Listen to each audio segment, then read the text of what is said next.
넷플릭스 K-팝 데몬헌터스가 미국 골든글로브 이관왕의 영예를 안았습니다.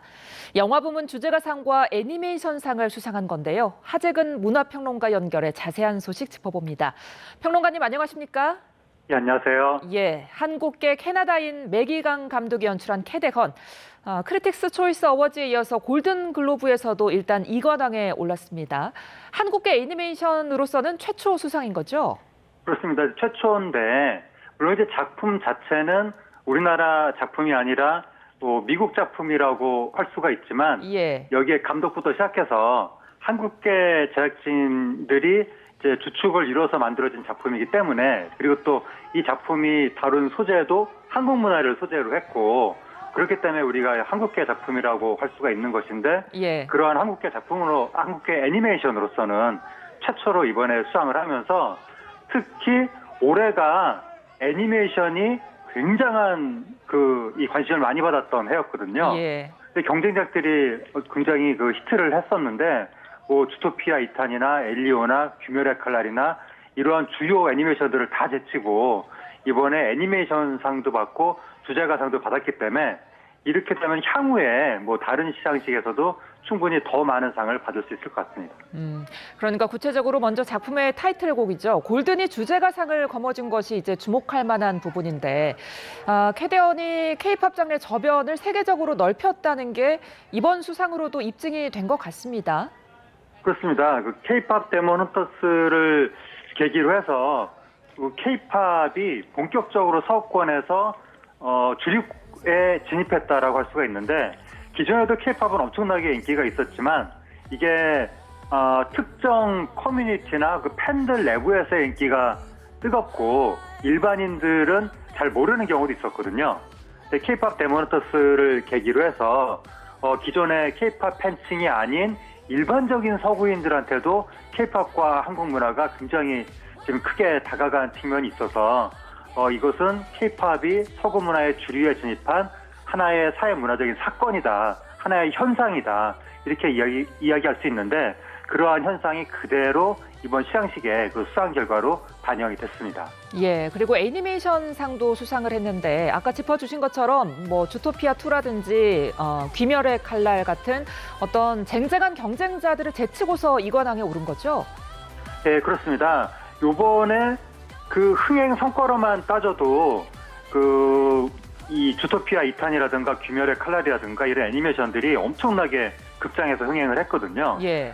그런 작품들하고 경쟁을 이겨냈다는 점이 더군다나 주토피아 2탄은 어떻게 보면 미국의 대표작이라고 할 수가 있고 귀멸의 칼날은 일본의 대표작이라고 할 수가 있는데 일본은 전통적으로 미국하고 일본은 둘 다 애니메이션 강국이었고 그런데 미국 작품이긴 하지만 한국계가 주축으로 만든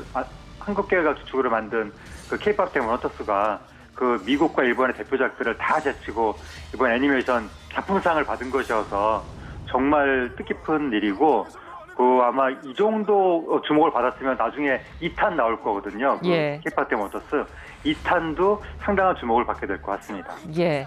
그리고 이제 박스오피스 흥행 성과상 수상 가능성도 좀 짚어보겠습니다. 아무래도 넷플릭스 역대 최고 흥행 기록을 세우면서 세계적인 인기를 끌었다는 게 좀 고려가 될 텐데 어떻게 전망하십니까? 흥행 성과상은 지금 속보 나오는 거 보니까 흥행 불발이라고 나오는 것 같던데요. 근데 그 속보가 정확한 건지는 모르겠습니다만. 예. 근데 어쨌든 상을 받든 받지 못하던 간에 K-팝 데몬헌터스가 사실상 최고 흥행을 한 건 맞거든요. 예. 그래서 뭐 상을 주고 말고는 시상식 마음이지만 아까도 말씀드렸다시피 이 애니메이션이 세계적으로 미국에서도 하나의 사회 현상이라고 할 수 있을 정도의 어마어마한 영향을 미쳤는데 해마다 흥행작들은 나오지만 현상이라고 부를 수 있을 정도의 파급력을 미친 작품은 매년 나오는 게 아니거든요. 예. 굉장히 역사적인 작품이 이번에 나왔는데 그렇기 때문에 흥행상도 당연히 주어져야 될 것 같지만 어쨌든 시상 여부는 시상식 마음이니까 예. 그거는 나중에 결과를 확인해야 될 것 같습니다. 예, 이 부분은 조금 더 지켜보도록 하고요. 반면에 아쉽게도 박찬욱 감독의 영화죠. 어쩔 수가 없다는 아쉽게도 수상에 실패를 했습니다. 네, 그렇습니다. 이게 우리가 한국 영화가 골든글러브에서 상을 못 받았다고 아쉽다고 말하는 것 자체가 예. 이게 옛날에 상상도 못했던 일이거든요. 예. 이게 우리랑은 상관이 없는 영화제라고 옛날부터 생각을 해왔었고 실제로 주로 영미권 영화한테 상을 주는 시상식이고 뭐 범위를 넓혀도 서구권 영화한테 상을 주는 거거든요. 예. 한국 영화가 여기서 주목받는다는 거는 생각도 못했었는데 후보로 오른 것 자체가 대단한 겁니다. 근데 이제 과거에 오징어 게임 같은 작품들이 워낙 주목받고 상도 받았고 해서 우리가 굉장히 뭐 크게 놀랐었는데 이번에 세계 부분에 후보로 오르긴 했지만 워낙에 또 미국에서 뭐 쟁쟁한 작품들이 있었고 해서 아쉽게 뭐 수상 자체는 불발됐지만 그래도 이 영화와 또 이병헌 씨가 굉장히 이번에 그 국제적으로 큰 주목을 받은 건 사실입니다. 예. 자, 그리고 이제 골든글로브가 오스카의 전초전으로도 불리는 만큼 이제 시선은 오는 3월에 열릴 예정이죠. 아카데미 시상식으로 쏠리고 있습니다.